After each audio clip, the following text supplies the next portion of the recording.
Hey all! I know I haven't posted many WoW related videos recently since all I've been doing is wiping on Mythic Smolderon for the past couple months, but with Dragonflight Season 4 and the War Within Alpha right around the corner, I wanted to share some very early opinions on the changes, both on the relatively new Peer into Peace talent that revolutionizes our playstyle, and the changes we've seen previewed and data mined for the expansion. First off, I'm still a casting Mistweaver, that hasn't changed, and even though I play more of a hybrid in dungeons, pure casting in raids feels better than ever. I believe it was the 10.2.6 update that gave us Peer into Peace, seemingly out of nowhere, and even though I only played with it for a few weeks before my guild began its late season break, it's a total game changer. With this talent selected, Soothing Mist channels for up to 12 seconds, reduced by haste, and persists through target swaps by automatically following the most recent target of your Enveloping Mist and Vivify if you cast it while channeling. This means it's a lot easier to switch targets and begin healing someone new. Despite making it way easier to run out of mana than before, Pip basically allows us to ramp up without even casting Yu'lon, whereas before we'd rely on high haste plus Invoker's Delight, which is more haste, to create that ramp, spamming Enveloping Mist on multiple targets to trigger Rapid Diffusion, following that up with Vivify spam, and just letting it ride. Soothing Mist's new flexibility means we can get away with running less haste than before Pip. I wouldn't say there's a specific amount, but I rerolled some stats, dropped down to 25% to 30% haste, and this has felt just fine. To deal with the mana issues, I like to drink between 6 and 12 stacks of Mana Tea just before each ramp, though it depends on two things: how long I ramp with Enveloping Mist, and how long I maintain my peak spamming Vivify.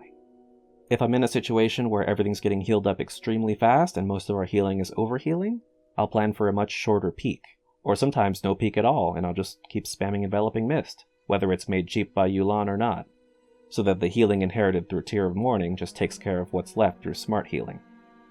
Two final things about Pip before I move on. First, it's made it pretty worthwhile taking Unison and channeling Soothing Mist whenever we have downtime, especially since I'm running Calming Coalescence and Chrysalis.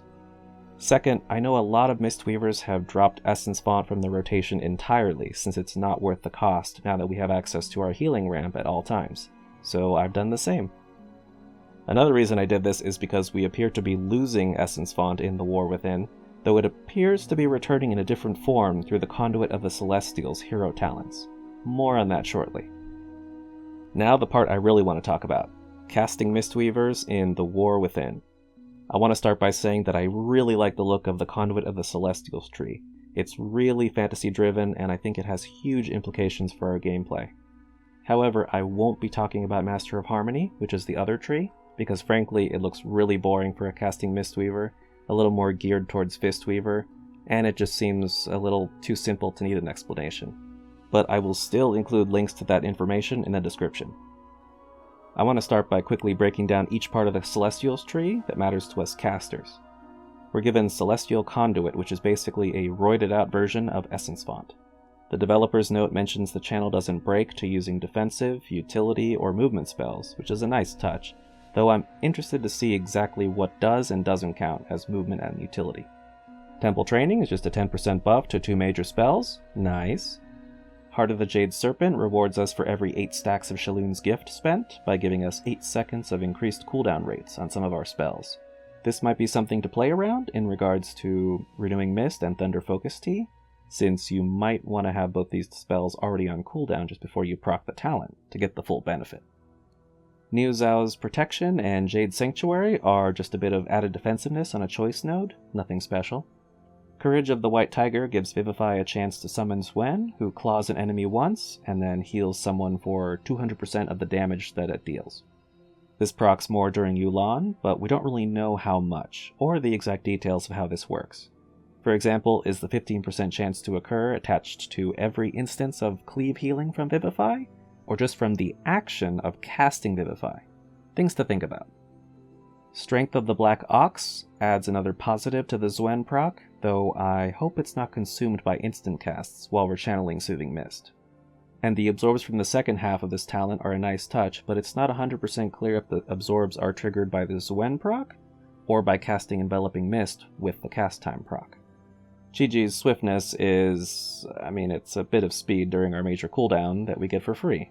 That's cool, and that's it. Restore Balance, on the other hand, looks great. Since I don't expect we'll be ditching Mistwrap anytime soon, I'm thinking we're probably taking this over Yu'lon's Knowledge, since Refreshing Jade Wind will do even more healing with all the amplifiers circulating during our Celestial. Flight of the Red Crane is just a random Crackbird proc attached to Refreshing Jade Wind and Spinning Crane Kick. We'll see how this gets tuned, but it doesn't seem like it'll change our gameplay much. Next is Inner Compass on a choice node with August Dynasty. If you're playing caster, you're almost definitely taking Inner Compass. There's really not much to it, it's just a rotating stat buff. Finally, there's the capstone talent called Unity Within, which we reactivate by recasting Celestial Conduit during its duration, or that automatically activates at the end of the channel. The wording here feels really ambiguous, but maybe that's just because I don't want to get my hopes up. On one hand, it could mean this summons Yu'lon, our Celestial, in all of its power, in which case we have more flexible access to our biggest cooldown, which the 1-minute Yu'lon talent already gave us. But this raises so many questions. Can you have 2 Yu'lons up at once? Would their amplifiers stack? Exactly which part of Yu'lons are at 200% effectiveness? Do these extra Celestials assist us for the full duration? It's not really clear. On the other hand, calling upon all the Celestials could be referring to the smaller procs from the other talents I mentioned. I hope it's not that, and I don't think it's that, but we really don't know yet. And whatever the final version ends up being, on the whole, I like the look of these hero talents a lot. Finally, courtesy of Wowhead, I just want to put these monk changes on screen while I talk about my favorites. A lot of these are talent repositions, added utility, minor tuning tweaks, not counting the 40% buff to Vivify, which I assumed was a typo, but if not, hell yeah. Chi Wave being reworked into a passive proc triggered by Vivify is a pretty nice surprise. Hopefully it'll be tuned well enough and prefer injured allies, but we'll see. A lot of familiar talents are being worked down to 1 point instead of 2, which allows for a lot more flexibility in the top half of the tree.